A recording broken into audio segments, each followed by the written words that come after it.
आज की कहानी है दो खूबसूरत बहनों की। दोनों खूबसूरत बहनें एक शॉप पे काम करती थी और उसी शॉप पर एक 30 साल का आदमी भी काम करता था। लेकिन नज़रें हमेशा बहनों पे ही होती थी। जाहिर सी बात है, खूबसूरत बहनों थी तो नज़र तो रहेगा ही। तो एक बहन पकड़ लेती है, कहती है देखो भैया, ज़्यादा नज़र इधर उधर मत देखो। मैं समझ रही हूँ तुम बड़े बड़े चीज़ों पे ध्यान रख रहे हो, लेकिन ध्यान अपने काम पे रखो, इधर उधर ज़्यादा नज़र ना रखो। तो यहाँ पर ये समझ जाती है, वो समझदार लड़की रहती है। तो ये आदमी कहता है ऐसी बात नहीं है, मैं अपना काम पे ही ध्यान दे रहा हूँ। मतलब जो काम था उसका, जाहिर सी बात है, बड़े चीज़ों देखना चाहता था तो वो देख रहा था। तो ये चीज़ अपनी बहन को बताती है तो उसकी बहन हंसने लगती है, कहती है ऐसी बात नहीं, वो हमारे सीनियर हैं, हमारे सीनियर हैं, हमें उनकी रिस्पेक्ट करनी चाहिए। तो यहाँ पर उसकी बहन नहीं मानती है, वो कहती है ऐसी बात नहीं है यार, वो ठरकी आदमी है। तो उसकी बहन जो है ऐसी कहती है ऐसी मत कहो बातें। तो यहाँ पर उसकी बहन जो है अपने सीनियर से माफ़ी मांगती है, कहती है जो मेरी बहन ने किया है भैया उसके लिए माफ़ कर दो हमें। तो उसकी बहन जो है चौंक जाती है, कहती है भैया माफ़ी नहीं मांगनी चाहिए, और माफ़ी मांग के सीधा चली जाती है। अब यहाँ पर इस लड़की को तो पता था कि भैया इस आदमी के क्या नीयत है। तो यहाँ पर ये लड़की माफ़ नहीं करने वाली है, कुछ भी कह लो। कहती है भैया मैं समझ रही हूँ तुम्हारी नीयत क्या है। तो ये आदमी कहता है ऐसी बात नहीं है। कहती है बस करो, झूठ मत मेरे सामने बोलो, मैं समझ रही हूँ तुम क्या देख रहे थे वहाँ पे, पीछे बड़े बड़े चीज़ें देखने की कोशिश करो, मैं समझ रही हूँ। तो यहाँ पर ये समझ जाती है, लड़की समझदार रहती है, कहती है देखो ज़्यादा नज़रें इधर उधर मत देखना, और मेरी छोटी बहन से काफ़ी दूरी रहना तुम्हारे लिए भलाई है। लेकिन ये लड़का इतना हरामी रहता है भैया, जेब में से ही अपने हथियार को छूना शुरू कर देता है। कह रहे क्या तुम छू रहे हो, मैं समझ रही हूँ तुम कहाँ पे तुम्हारी हाथें, तुम कुछ छुपा तो नहीं रहे हो, कुछ बड़ा हथियार उसमें। तब तक यहाँ पर उसकी छोटी बहन कुछ चीज़ें लेकर के आ जाती है, कैमरा होता है दरअसल। और वो कहती है कि बाथरूम में किसी ने कैमरा लगा के रखा है। मतलब सोचो, पब्लिक जो बाथरूम होता है उसमें किसी ने कैमरा लगा के रखा है। तो ये आदमी कहता है देखो मैनेजर को ये सब चीज़ें मत बताओ, इस चीज़ को हम लोग जो है सॉल्व कर लेंगे, और ये चीज़ मुझे दे दो। मतलब ये आदमी कहता है। तो यहाँ पर ये लड़की कहती है भैया तुम क्यों रखोगे, मैनेजर को हमें दे देना चाहिए और पुलिस को कॉल कर देना चाहिए। तो यहाँ पर ये कहता है नहीं, बात ज़्यादा फैल जाएगी तो हमारी ग्रॉसरी भी बंद हो सकती है, और चेक वगैरह हो जाएगा तो दिक्कत हो जाएगी। तो यहाँ पर ये दोनों जो हैं, तीनों के तीनों जो हैं, ये बात को मान लेते हैं कि भैया इस चीज़ को छुपा लिया जाए, इसी में भलाई है। तो ये क्या करते हैं ना, इस आदमी को दे देते हैं वो कैमरा। फिर ये दोनों लड़कियां जो अपने घर की तरफ निकल जाती हैं। अब ये रास्ते भर यही चीज़ बात कर रही थी कि भैया पता नहीं कौन से बदतमीज़ ने भैया उसमें कैमरा लगा रखा था। मुझे नहीं पता था कि भैया ऐसे भी लोग होते हैं। फिर हमें कहानी दिखाई जाती है, ये बदतमीज़ और कौन नहीं होता है भैया, ये 30 साल का आदमी ही होता है। इन्हीं का जो सीनियर होता है वही होता है भैया। इसने नहीं कैमरा, जब ये लोग नहीं रहते तो कैमरा यही फिट कर देता था। और यहाँ पर ये उसकी बहन की बहुत फिक्र करती है तो यही चीज़ें बताती हैं। अब इस हवसी आदमी की तनी हरकतें तो देखो तुम लोग। सोचो उन लोग के टी शर्ट की महक महक लेने की कोशिश में जुटा हुआ है। तुम समझ सकते हो भैया कितना बड़ा अश्लील आदमी होगा ये। तब यहाँ पर एक लड़की कहती है, मतलब उसकी बहन कहती है कि मेरा कुछ चीज़ छूट गया है, और जा करके लेते आओ। दरअसल वो कपड़ा ही होता है, वो छूट चुका होता है शॉपिंग में ही। मतलब जहाँ पे ये ग्रोसरी में काम करती है वहाँ पे छूट गया। तो कहती है तुम घर जाओ, एक काम करो, तुम घर जाओ, मम्मी से मिलो, मैं जो है वो ले करके आ जाऊंगी। ठीक है। अब ये जो है रात को, आधी रात को पहुंच जाती है शॉप पे। अब हमें दिखाया जाता है इस आदमी की हरकतें। अब यही आदमी भैया यही वीडियो देखता था। सोचो भैया कितना खतरनाक होगा भैया। मतलब सोचो, कैमरा इसने नहीं लगा रखा था, वो चेंजिंग रूम के कुछ वीडियोस देख करके काम चला रहा था। जैसे आप लोग क्रोम पे वीडियो चला के काम चलाते हो ना, वैसे ये भी आदमी काम चला रहा था। लेकिन इसको क्या पता था कि वो लड़की लौट आएगी, और ये लड़की लौट आती है और देख जाती है, समझ जाती है कि कुछ ना कुछ ये आदमी कर रहा है। उसे डाउट होता है मन में, कुछ ना कुछ हिला रहा है कुछ ना कुछ। ऑफ कोर्स आप समझ सकते हो किस चीज़ की बात मैं कर रहा हूँ। ये वही आदमी काम कर रहा था। अब यहाँ पर वो सोचती है कि कपड़ा इसी में होगा, और कपड़े लेने के चक्कर में रहती है। तब तक यहाँ पर वो कहती है कि तुम क्या कर रहे हो, अंदर से कुछ आवाज़ें सी आ रही है।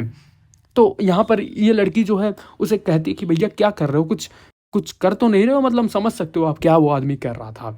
तब तक यहाँ पर ये आदमी निकल जाता है और कहता है तुम क्या चोरी करने की कोशिश कर रहे हो। मतलब इस लड़की पे इल्ज़ाम लगाता है कि तुम कुछ चोरी करो। तो कह रही है तुम्हारा दिमाग तो नहीं खराब हो गया, मैं क्या चोरी करूँगी, मैं यहाँ पे काम करती हूँ। तो यहाँ पर जब वो नज़रें देखती है तो भैया उसके पैकेट में भैया कुछ सामान होता है ग्रॉसरी का ही। ग्रॉसरी का सामान होता है, और इसके जो एमआरपी होता है वो काफ़ी हाई होता है, मतलब थोड़ा महँगा सामान होता है ऑफ़ कोर्स।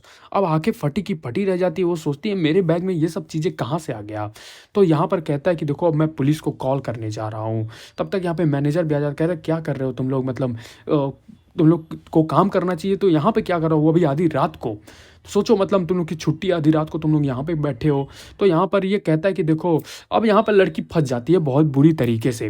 मतलब फँस नहीं जाती, फँसा देता आदमी, क्योंकि उसको चाहिए होता है ना, तो ऑफ़ कोर्स चाहिए तभी ना, मतलब फँसाओगे तभी ना, चाहिए तो मिलेगा ऑफ़ कोर्स। तो यहाँ पर ये लड़का कहता है देखो मैं कॉल पुलिस को कॉल कर दूँगा, वरना तुम्हें कुछ चीज़ें कोऑपरेट करनी पड़ेगी। मतलब समझ सकते हो अब किस चीज़ की कोऑपरेट का सिस्टम चल रहा था, आप समझ सकते हो। तो यहाँ पर लड़की काफ़ी घबरा जाती है। अगर पुलिस-वुलिस आ गए तो भैया सबकी बदनामी हो जाएगी, मैनेजर को अगर ये बात पता चल गया। तो यहाँ पर लड़की कहती है देखो भैया मैंने ये नहीं किया है, तुम मुझे जानते हो अच्छे से, मैं ऐसा कभी नहीं करती हूँ। अब यहाँ पर भैया लड़की अपने आप को समझाती है, लेकिन लड़का नहीं मानता है, कहता है देखो कुछ भी हो, तुमने जुर्म तो किया है, तुम्हें उसके लिए कुछ पे करना पड़ेगा। अब लड़की भैया हक्का-बक्का हो जाती है, क्या पे करना पड़ेगा? Of course. तो पूछती है भैया क्या मुझे पे करना पड़ेगा? मतलब तुम क्या चाह रहे हो? तो ऑफ़ कोर्स लड़का कहता है कि कुछ गुलाबी कलर का तुम्हारे पास चीज़ है तो बताओ। गुलाबी ऑफ़ कोर्स उसको चाहिए होता है गुलाबी कलर का। अब लड़की तो भैया एकदम सुन्न-सी हो जाती है, समझ नहीं आता करे तो करे क्या? जाए तो जाए कहाँ? लेकिन कुछ समझ नहीं आता है। लड़की बहुत कोशिश करती है कि देखो ऐसा मैंने नहीं किया है, बस मैं कुछ सामान लेने आई थी, लेकिन मुझे क्या पता था उसमें ये सब चीज़ें मिल जाएँगी। लेकिन भैया इसकी बातें कौन मानेगा? कोई नहीं मानने वाली इसकी बातें। अब लड़के को भैया तो चाहिए था, ज़ाहिर-सी बात है, लड़की खूबसूरत थी तो ज़ाहिर-सी बात है ना, पे पे तो करना पड़ेगा, लड़की को कुछ भी करना हो, लेकिन भैया उसको पे करना ही पड़ेगा।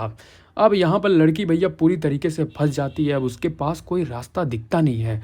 वो कोशिश तो करती है कि किसी तरह से निकल जाऊँ मैं इस मामले से, लेकिन भैया ये लड़का जो है मोटा हट्टा-कट्टा, इसे जाने नहीं देगा भैया बिना पे करवाए। मतलब पे तो करवाना है। अब लड़की कहती है देखो अच्छा ठीक है, तुम्हें यही चाहिए, अगर तुम्हें मुझसे पे ही चाहिए तो ठीक है, मैं पे करने के लिए तैयार हूँ। मतलब समझ सकते हो मामला यहाँ पे सेट हो गया है भाई, यहाँ पे सेट हो गया। अब लड़का कहता है कि क्या पे करना है तुम्हें पता ही है ना? मतलब ऑफ़ कोर्स लड़की से पूछता है भैया तुम्हें पता है ना क्या पे करना है? तो यहाँ पर कहता है कि देखो, अब जब बताता है कि मुझे ये चाहिए तो लड़की भैया भड़क जाती है। कहती है तुम पागल हो? मतलब तुम मुझे इसलिए कर रहे हो? ये क्राइम है। लेकिन लंड मेरा क्राइम है। मतलब ऑफ़ कोर्स मतलब ऐसा लड़का नहीं कहता है, मतलब ऐसा ही समझ लो। तो यहाँ पर कहता है कि देखो क्राइम तो नहीं है, लेकिन ऑफ़ कोर्स तुम्हें पे तो करना पड़ेगा। अब यहाँ पर कहता है कि नहीं करोगी तो बताओ, लड़की नहीं मान रही थी। तुरंत लड़के जो है फ़ोन उठाता है। अब यहाँ पे जैसे ही कहता है कि मैं जा रहा हूँ अब फ़ोन करने पुलिस को और तुम्हारी बातें बताऊँगी, तो भैया लड़की की हालत यहाँ पे बहुत ख़राब हो जाती है। अब इसके पास कोई रास्ता दिखता ही नहीं है ना, अब इसके पास कोई रास्ता नहीं होता है। लड़की कहती है देखो प्लीज़ यार यार ऐसा मत करो मेरी जान, मतलब समझो यार बात को समझो। मैं कहाँ अभी 18-20 साल की और तुम कहाँ 30 साल के, तुम कहाँ इतने मोटा हथियार, मतलब मोटा है तुम, मतलब समझ सकते हो मोटे आदमी हो, हथियार भी मोटा होगा ऑफ कोर्स, तो भैया नहीं कर पाऊँगी तुमको, पे आउट नहीं दे पाऊँगी पे। लेकिन क्या करो? तो लड़का कहता है कि भैया अब तो तब नहीं देना है पे, तो बताओ फिर। पुलिस को सीधा कॉल करता हूँ मैं। अब लड़की भैया नहीं चाहते हुए भी कहती है अच्छा ठीक है, तुम्हें अगर पे आउट ही चाहिए बढ़िया से तो फिर मैं पे कर रही हूँ दूसरे तरीके से ऑफ कोर्स। फिर यहाँ पर लड़का उठ जाता है, कहता है ठीक है अब तैयार हो जाओ, वरना पुलिस आ जाएगी तो फिर दिक्कत हो जाएगी। अब लड़का उठ जाता है तो भैया पे मांगना शुरू कर देता है, और यहाँ पर लड़की का हाथ पकड़ करके कहता है कि चलो अब पे करो।